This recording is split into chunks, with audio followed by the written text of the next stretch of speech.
tropa at welcome na naman sa ating Tol, anong latest?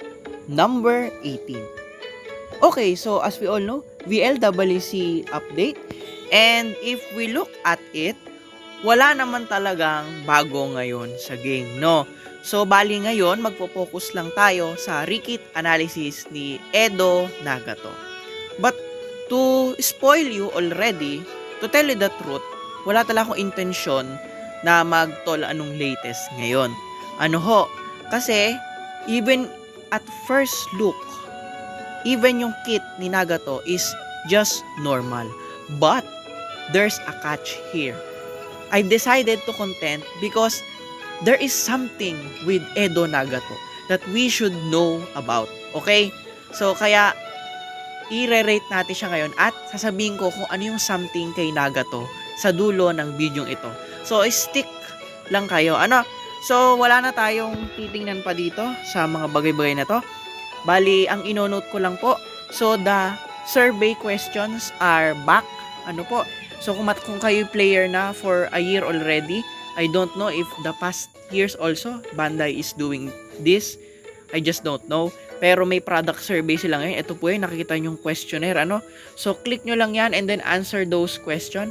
I think I will answer it while recording also to tell you my thoughts kung ano mga ba ang isasagot ko sa mga katanungan nila. Dahil I think kailangan ng malaking changes dito sa NXP because it is killing many players. Okay? So, without further ado, pumunta na tayo sa Rikit ni Nagato. So, tingnan muna natin ang kanyang EX ult.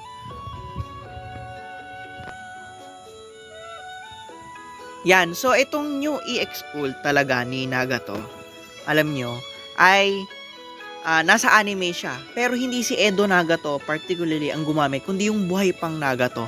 Ito yung ginamit ni Nagato nung siya ay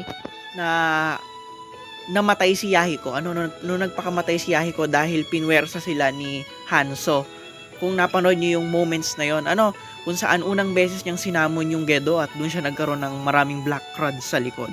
So ito yung jutsong iyon na lalabas yung Gedomazo tapos maglalabas siya ng Purple Dragon na kung saan doon sa palabas ay lahat ng daanan namamatay dahil kinukuha yung kaluluwa. So ayan, nakikita ninyo. So ayun na nga yung dragon, lumabas. So bali dalawang dragon lang pero malaki yung range niya, doon pa lang sa pagsigaw ng Gedomazo. So palay ko hindi naman siya matic full room na kahit hindi mo itapat sa kalaban yung asinta ay madadamage pa din sila. So bagamat malaki naman yung range niya, So para sa buffs, so sabi ko nga sa unang tingin normal lang talaga yung buffs nila. Anong naiba sa EX ult ni Edo Nagato? So salamat dahil meron din siyang revival. Kung matatandaan niyo yung dati niyang EX ult, wala po yung revival. Bagamat siya i-reanimated shinobi. And if you will notice, lahat ng EX ult except for Edo Minato and Edo Nagato, noon, ang mga EX ult nila ay may revival. Ito lang naiba. At ngayon, mukhang may revival na din siya. So, okay. It's a good, dahil nga, reanimated nga sila yan, So, aside from doon, so, nagdi-decrease siya ng Jade Protection Jade Protection. Ayan. And aside doon, wala na rin man ako nakitang iba na bago. So, pag nag-level 15, so hahaba yung time kung saan pwedeng mag-retain yung revival buff sa kanya. Dahil kung napansin niyo, pag may revival buff ka, especially every cast, as for the case of Edo Nagato, dahil nga ang revival buff niya ay kada gamit po ng EX ult, may revival agad siya. Ay konti lang in time noon yung duration. Maya-maya mawawala na din yung effect na yon. So, kapag nag-level 15, hahaba yung period.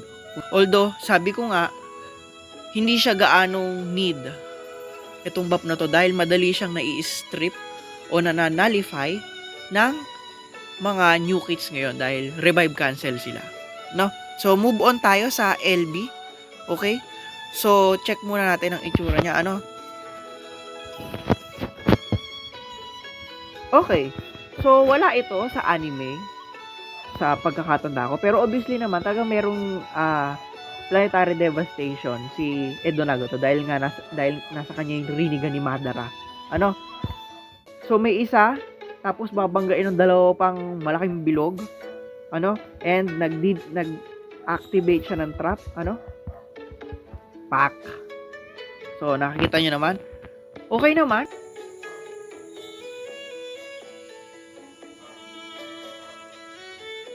So, grabe yung laki, no, nung jutsu niya. Talagang makikita mo talagang Chibaku Tensei talaga. So, tingnan natin. So tulad nga ng mga kapatid ni Edo Nagato, dahil siya ay 8-star shinobi also, at ang kanyang LB ay can be upgrade into 7-star, at ang EX ult niya ay 8-star. Ano? So, nandito na yung buff na hugely decreases the enemy CP, no? So, katulad na siya, nila Light and Shadow, NTL, STL, at Momoshiki, na malaki yung kain ng CP, no, sa LB, particularly. And, aside from that, so, etong jutsu na ito ay nagre-restore ng chakra ni Nagato kapag depende sa damage na na-inflict niya. So for example, kung 10,000 yung damage niya sa kalaban, so 10,000 din yung balik na chakra. And it's a good buff and an interpretation of Nagato in the anime. Kasi kung mapapansin niyo, yung Edo Nagato nung una, mukha siya matanda dahil drain siya ng chakra after gumamit ng Rinne Rebirth. So nung reanimated siya, so maputi buhok niya, payat siya, tapos naging malusog lang uli itsura niya after higupin niya yung chakra ni Eight Tails, no? Which is technically explains, no, bakit ganito yung buff niya. Kasi in order to gain chakra niya, so he have to deal damage. Okay?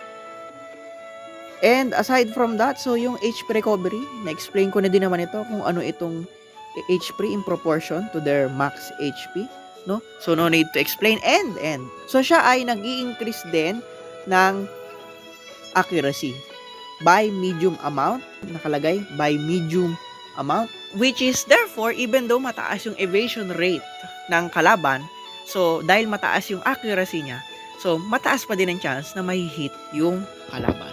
Okay? And aside from those, so meron din siya nung effects ng mga limit break na pauso ng NTL, STL for this year. Yung limit break plus 2 pa lang, grabe na yung invincibility strip at immunity to status effect. Makikita nyo ngayon, 4 by 15. Dati yan ay 3/10 lang, And then dito, hindi na invincibility by 6 seconds and 25 second pag plus 3 na. And lastly, so dadako na tayo dun sa kanyang 4-star. Okay? So, tingnan muna natin yung itsura ng 4-star.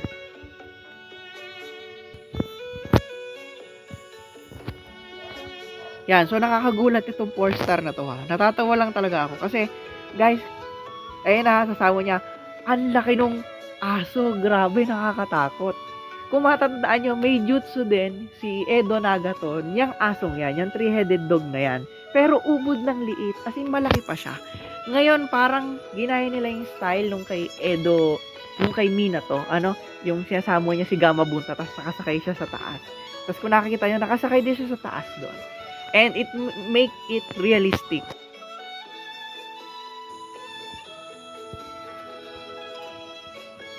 Kasi oo nga naman, nakasakay, ang laki-laki ng asong yon originally, tapos ang size, malaki pa si Edo Nagato. So, mas naging realistic yun at masaya ako doon.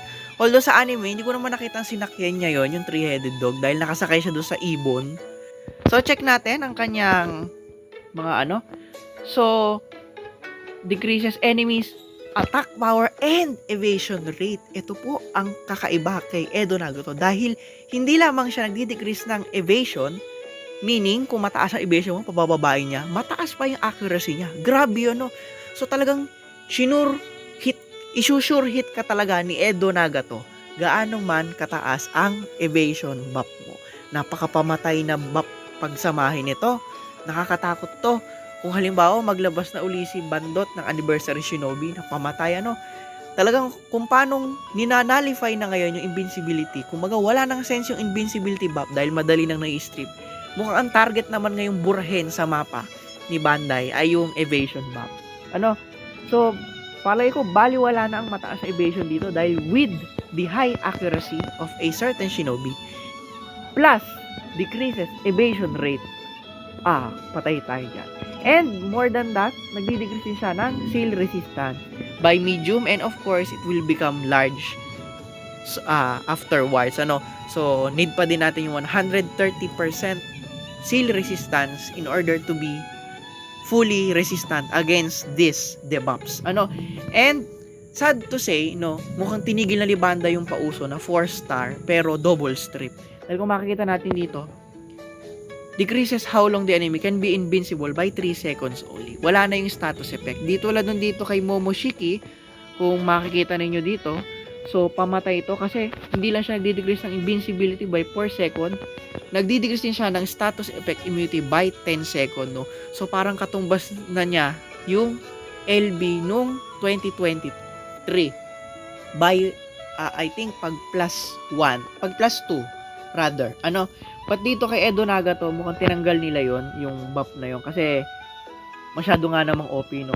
Kung yung LB nga, nag-i-strip na ng invisibility status effect, tapos yung 4-star, ganun din, ay Diyos ko po, ay wag mo nang pagbapin yung kalaban. And aside from those, so, nagre-restore na rin naman siya dito ng CP by the normal rate. Yung itong recovers their CP for a set period of time. Meaning, meron na siya nung parang yung tubig na nakalagay sa taas. Sa baba ng health bar pag binabab.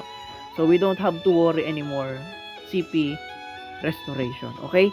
And then, di ko pala nabanggit, itong 4-star at yung new LB niya ay nagga-grant ng invincibility.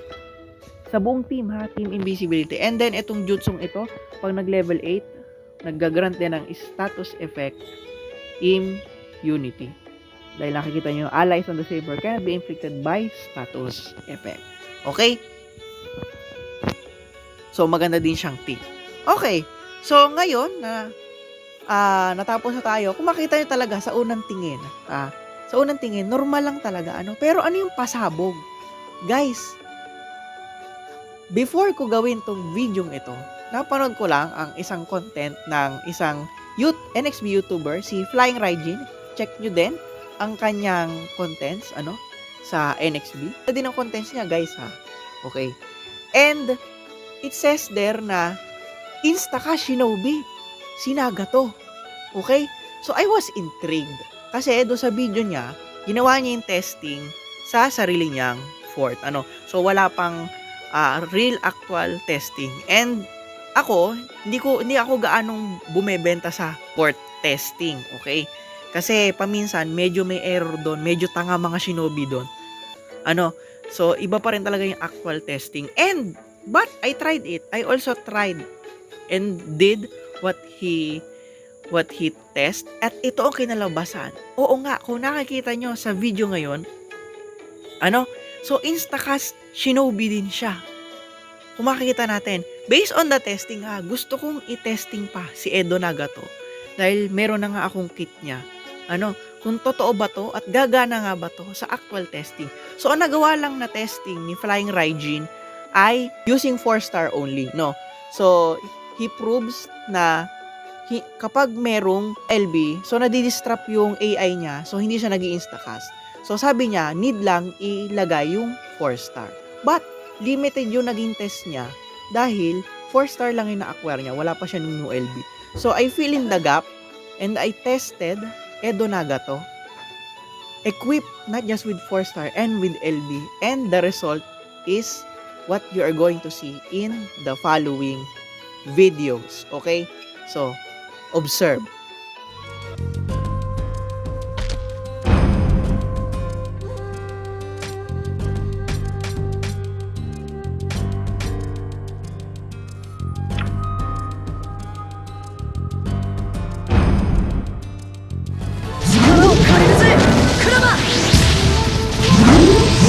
力見せてやる。力を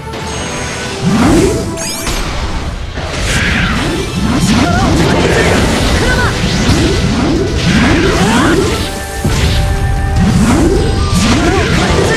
クラマ。にしてやる。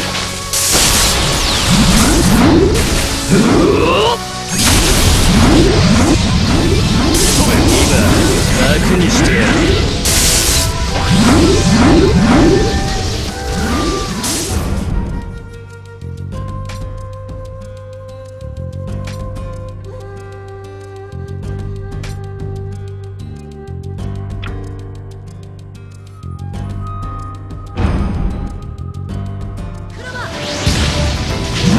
俺らの力見せてやる。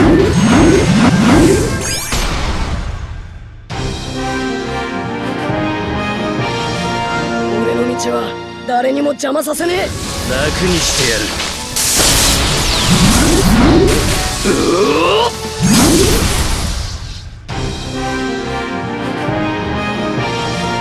この目で見切れないものはな。 So kung makikita nyo mga katropa, no, mukhang instacast shinobi nga din si Edo Nagato with his new 4-star. So, meaning ba, worth it na nga ba siya ipag-summon, no? So, in the following days, I will be doing testings on him since meron na nga ako niya nung kit, yung 4-star at yung new LB. So, we'll try Edo Nagato kung mag-workout nga ba talaga siya. And, I will be posting a video, no, kung okay nga, ano, kung magwo-workout nga siya, ano. But for the meantime, if si Edo Nagato ay instacast shinobi nga, ano, with his new 4-star, aba, ay mukhang tutulungan nga tayo ni Bandai na i-counter yung NTL and STL, ano, kasi napaka-OP talaga nung mga shinobi na yun, ano. Grabe, sobra. Ano? So, if instaka shinobi nga siya, ano, I can say that he's a worth summoning. Ano, kung need nyo ng instaka shinobi sa final room, although, hindi ko pa matitingnan kung sinong mas better, kung si Tsunade ba, o si Edo Nagato. Kasi for me, palagay ko, dahil nga hindi ko nakuha yung LB ni Tsunade, so parang magiging replacement ko si Edo Nagato bilang instacast shinobi sa final room. Titinan pa natin ang mga bagay-bagay na to, no? So just stay tuned and salamat sa panood ng video. Kita-kits mga katropa.